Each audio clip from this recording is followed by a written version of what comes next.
Hi, I'm Kevin from agardenforthehouse.com.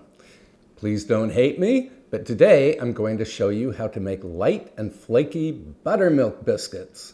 These are the same biscuits that my grandmother used to make. They are beyond delicious. Now, if you don't already have buttermilk in your refrigerator, just do what I'm doing today and make your own buttermilk. What you do is measure out 2 cups of regular whole milk and then add 2 teaspoons of white distilled vinegar. And give this a little stir. And let the mixture sit for about 5 minutes. The milk is going to curdle and voila, you'll have buttermilk.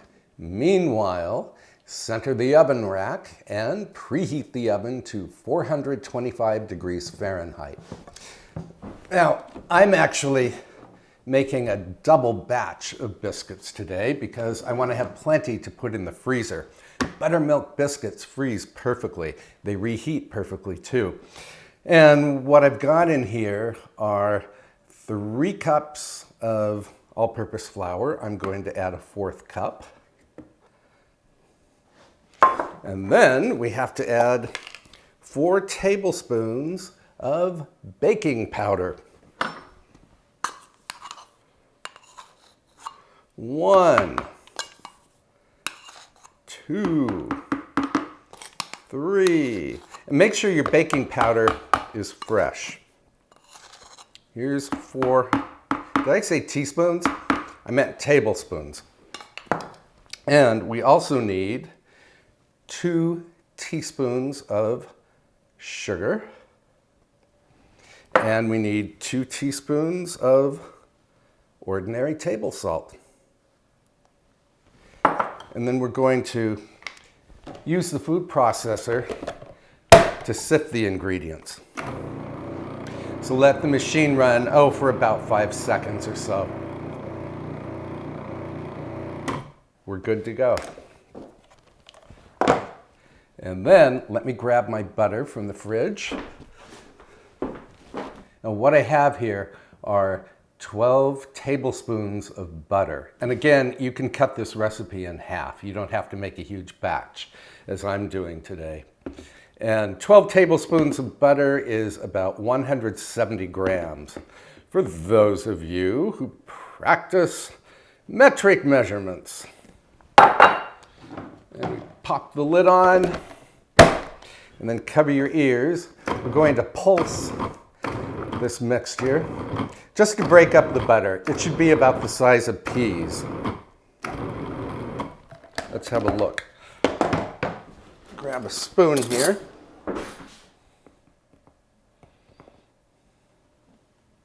I think we're good. But I'm going to give it a couple more little runs just to make sure. There we go. And then we're going to tip this mixture into a bowl. Let me fix the camera so you can see my bowl. There's my bowl. And we pour this flour mixture in.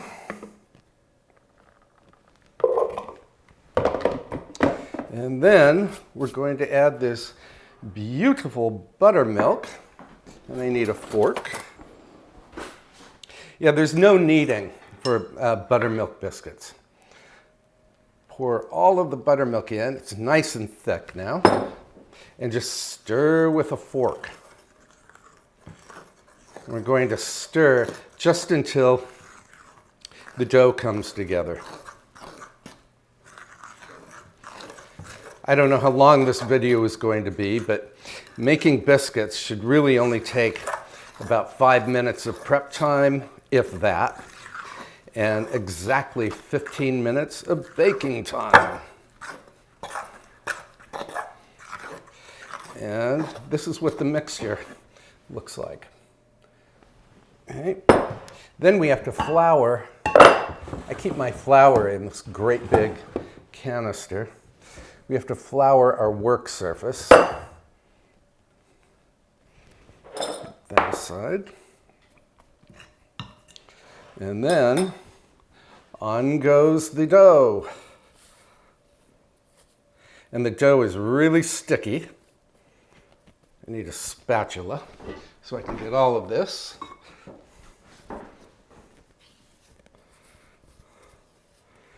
On here. And then I'm going to sprinkle a little bit of flour on top, not much. Then we're going to pat this out. You don't have to roll the dough with a rolling pin. Just pat it out into a 1-inch thick rectangle. Grab a little more flour. Yeah, my grandmother used to make buttermilk biscuits and serve them at every meal. And as a rule, I always ate way too many of them. And let's see, that's about 1 inch. And then to give the biscuits layers, what we do is fold the dough as if we were folding a business letter. So we're going to take the short end like this, and then fold the other one over. And then we pat it out again into a 1-inch rectangle.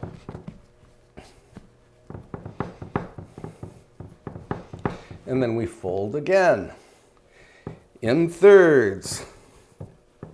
Probably no one remembers how to fold a business letter.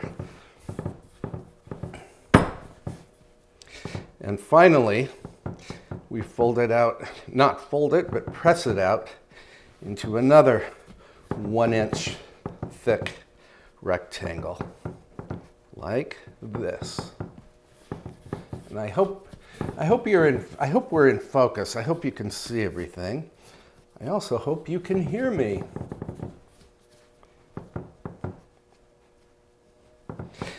After you've made biscuits a few times, you won't even need a recipe. Okay, here's my 2-inch diameter biscuit cutter.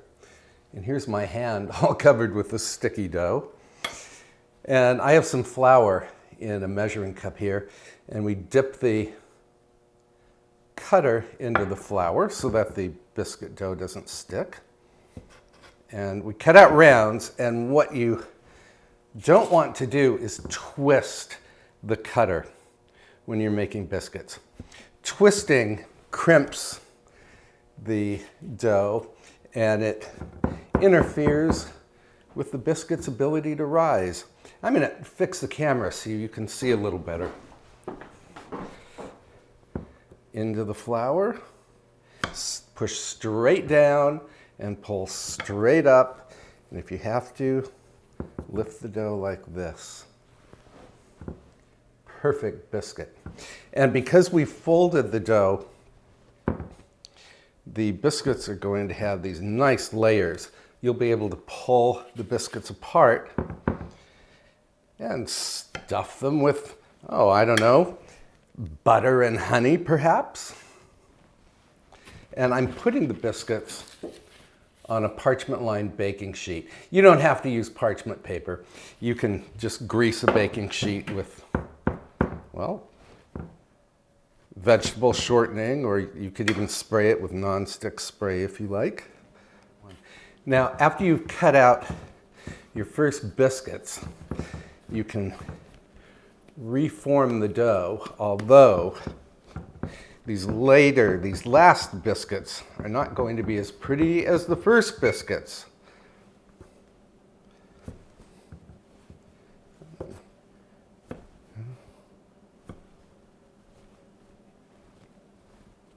They'll be a little shorter than the others.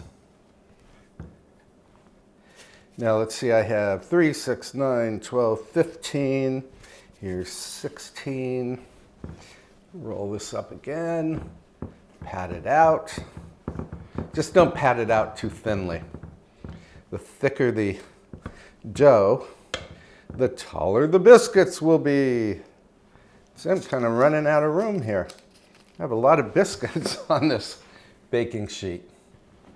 And that's okay because, again, I'm going to freeze most of them. It's great to have biscuits on hand when you cook a roast, such as my chuck roast that I do in the Instant Pot. I'll put a link above. Biscuits are great for sopping up the gravy, and we'll get one last biscuit out of this. Ping. There we go. And then, let me move the camera up so I can talk with you.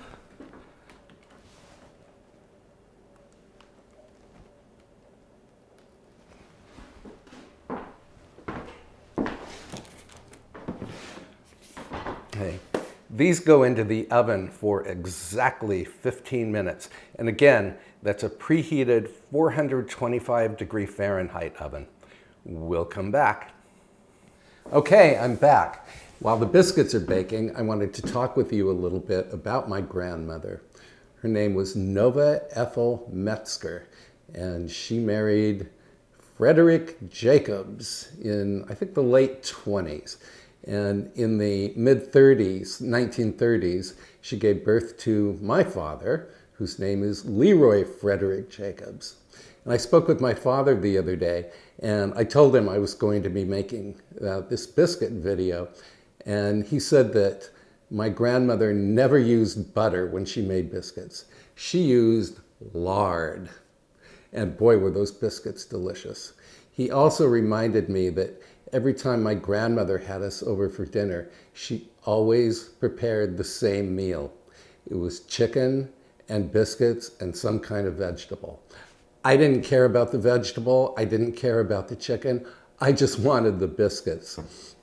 And my grandmother used to set a really formal table with a lace tablecloth and really fine china, nicely polished silverware.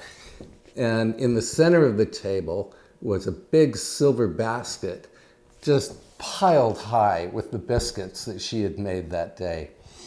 And again, I always ate way too many of the biscuits. And my grandparents, I think the reason they had chicken at every family gathering was because, one, they owned a poultry business, and two, my grandmother's attitude was, who doesn't like chicken? Well, maybe in the comments below you can say something about your own grandmother. Let me know if she was a biscuit queen too. And here come the biscuits. Let's have a look. Beautiful. And they're lightly brown and they smell terrific. Now this is what my grandmother always did. Right after she brought the biscuits out of the oven, she took melted butter and brushed the tops. Yeah, I don't think she brushed the biscuits with lard, but who knows? And the butter just gives this extra layer of goodness to our little quick breads. Well, I hope you're not on a diet right now and that you're able to make these things. And again, you can make a half batch, as I often do. Although, since you're dragging out the food processor for this, you might as well go ahead and just make a big batch. Again, the biscuits freeze beautifully, and they reheat beautifully. And there we are, our shiny top biscuits. And of course, I have to taste one for you. All right, let's see. I think I'll take this one and watch. Because of the way we folded the dough, we can actually pull the biscuits apart like this. So they don't fall apart, they don't crumble, even though they're very light in texture. And of course, we have to add a bit of butter. And since I'm feeling really nostalgic today, this is something else my grandmother always had on the table with her biscuits.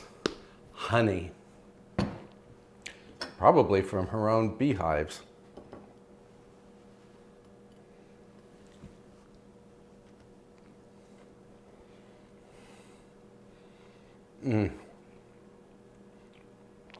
Always good, always delicious. And besides filling them with butter and honey, you could also split the biscuits and fill them with ham and cheese for little sandwiches. They're great for strawberry shortcake too. So I hope you'll give these biscuits a try. I'm going to call them no-fail buttermilk biscuits because if you make them the way I do, they won't fail. And I'll see you next time with another delicious recipe. If you learned something today, please give this video a thumbs up and please subscribe. See you soon. Bye for now.